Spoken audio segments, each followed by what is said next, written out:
Good morning everyone, welcome to current affairs education. आज के video session में हमारा पहला प्रश्न है, हाल में महासागर विकास मंत्री के द्वारा किस अनुसंधान पोत को समुद्री वैज्ञानिक शोध हेतु राष्ट्र को समर्पित किया गया है। ऑप्शन देखते हैं। पहला ऑप्शन है सागरिका, दूसरा ऑप्शन है सागर अन्वेषिका, तीसरा ऑप्शन है गार्गी अन्वेषिका, चौथा ऑप्शन है निहारिका। सही उत्तर गैस कीजिए आप लोग और कमेंट बॉक्स में कमेंट कीजिए। इसका सही उत्तर होगा ऑप्शन बी, सागर अन्वेषिका। आइए जानते हैं इसके बारे में विस्तार से। स्वास्थ्य मंत्री डॉक्टर हर्षवर्धन के द्वारा चेन्नई के बंदरगाह न्यास के तटवर्ती अनुसंधान पोत यानी कि सागर अन्वेषिका को राष्ट्र को समर्पित किया गया है। सागर अन्वेषिका की अगर हम बात करें तो यह सागर अन्वेषिका एक जटिल अनुसंधान पोत है जिससे वैज्ञानिकों को विदेशों में विभिन्न प्रकार के समुद्री वैज्ञानिक अनुसंधान करने में मदद मिलेगी और इसके साथ ही यह बहुत अत्याधुनिक प्रयोगशालाओं और वैज्ञानिक उपकरणों से सुसज्जित है। इस टॉपिक पर आगे चर्चा करें उससे पहले मैं आपको बता दूं, जो लोग यूपीएससी सिविल सेवा परीक्षा 2021, 2022, 2023 की तैयारी कर रहे हैं वो अब घर बैठे यूपीएससी की तैयारी कर सकते हैं, वो भी इंडिया के टॉप एजुकेटर्स के साथ। नए बैचेज शुरू हो रहे हैं 11 जनवरी से, जिसमें पूरा सिलेबस करवाया जाएगा टॉप एजुकेटर्स के द्वारा। Prelims test series with explanation आपको मिलेगी, PDF study material, dedicated doubt clearing sessions भी होंगे और साथ ही इंटरव्यू की तैयारी भी उसी फीस में करवाई जाएगी। आप चाहें तो 6 महीने के लिए, 1 साल के लिए या फिर 2 साल के लिए इस कोर्स में एनरोल कर सकते हैं। काफ़ी आपको यहाँ पर बेनिफिट मिलेगा, आप अपनी तैयारी को एक नया आयाम दे पाएंगे। साथ ही शुरू होने जा रहे हैं एनसीईआरटी बैचेज यूपीएससी सिविल सेवा परीक्षा के लिए, इसमें भी आप एनरोल कर सकते हैं। 11 जनवरी से शुरू होंगे। एनरोल करने के लिए लिंक डिस्क्रिप्शन और कमेंट बॉक्स में दी गई है। साथ ही हमारा कोड यूज करें CAEYT10 और पाएं बेहतरीन डिस्काउंट। दूसरा प्रश्न देखते हैं, किस सोशल नेटवर्क प्लेटफॉर्म ने अमेरिकी राष्ट्रपति डोनाल्ड ट्रंप को अपने नेटवर्किंग से स्थायी रूप से हटा दिया है। ऑप्शन देखते हैं। पहला ऑप्शन है फेसबुक, दूसरा ऑप्शन है ट्विटर, तीसरा ऑप्शन है इंस्टाग्राम, चौथा ऑप्शन है पिंटरेस्ट। ऑप्शन गैस कीजिए सही उत्तर इसका और कमेंट बॉक्स में कमेंट कीजिए। इसका सही उत्तर होगा ऑप्शन बी, ट्विटर।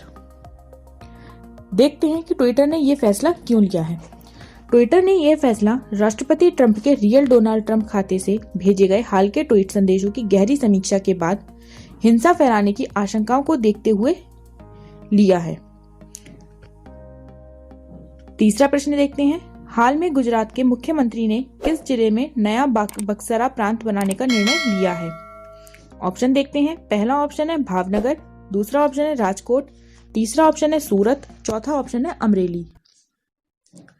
सही उत्तर गैस कीजिए और कमेंट बॉक्स में कमेंट कीजिए। इसका सही उत्तर होगा ऑप्शन डी, अमरेली। आइए देखते हैं इसके बारे में।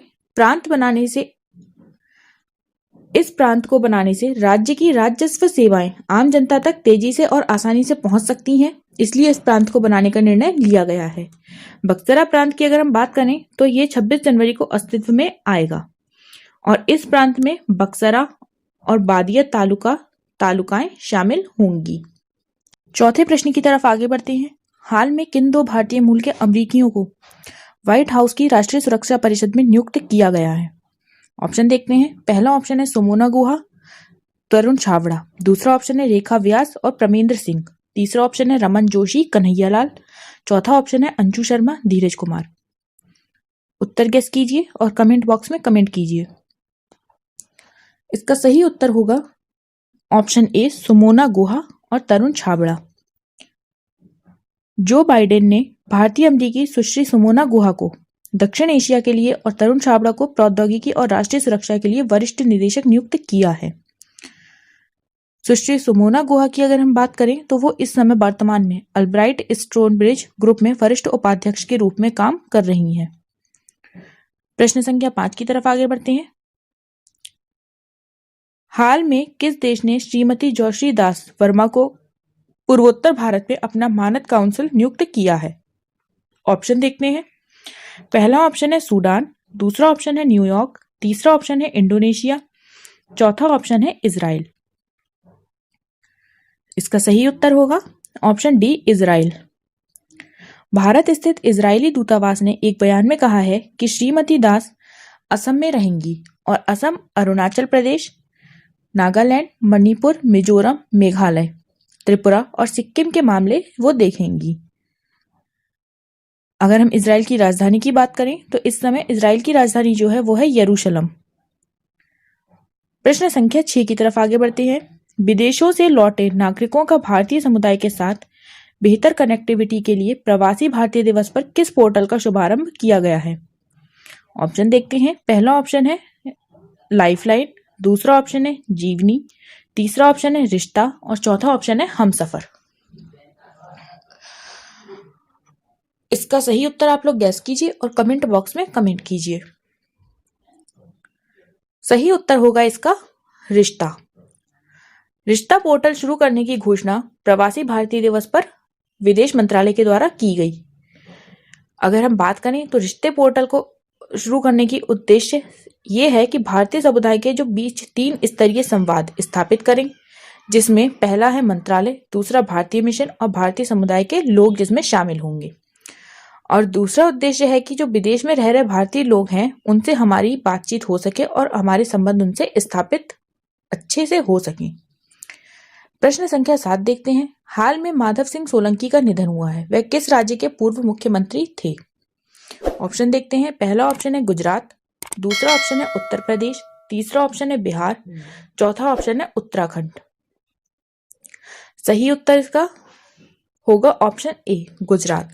माधव सिंह सोलंकी की बात करें, उनके बारे में थोड़ा सा विस्तार से जानते हैं। माधव सिंह सोलंकी जो कि 93 वर्ष के थे। श्री सोलंकी की गुजरात में कांग्रेस शासन के दौरान लंबे समय तक मुख्यमंत्री रहे थे और 4 बार गुजरात के मुख्यमंत्री रहे।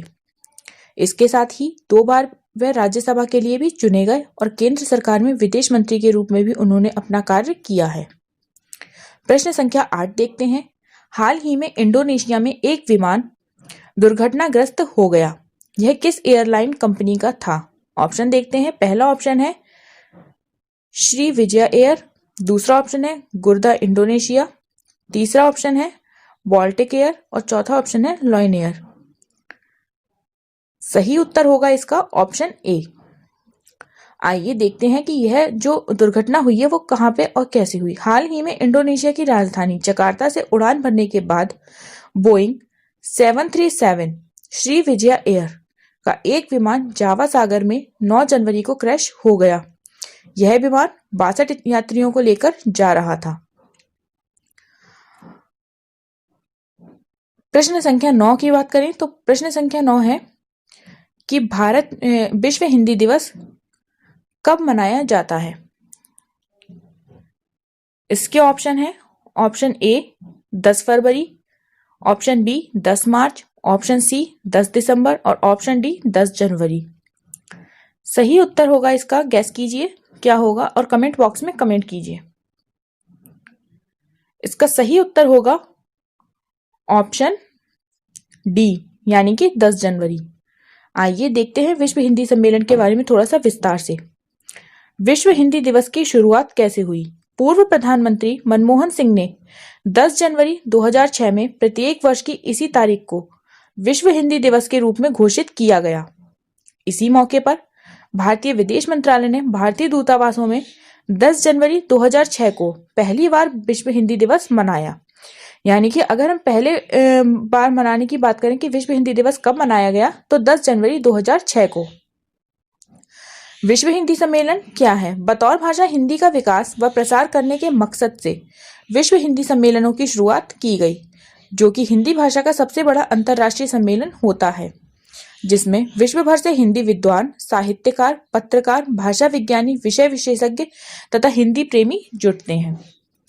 विभिन्न क्षेत्रों में अगर हम हिंदी के प्रयोग को प्रोत्साहन देने तथा हिंदी के प्रति प्रवासी भारतीयों के रिश्तों को मजबूती प्रदान करने हेतु तत्कालीन प्रधानमंत्री श्रीमती इंदिरा गांधी की पहल पर वर्ष 1975 में प्रथम अंतर्राष्ट्रीय हिंदी सम्मेलन आयोजित हुआ था।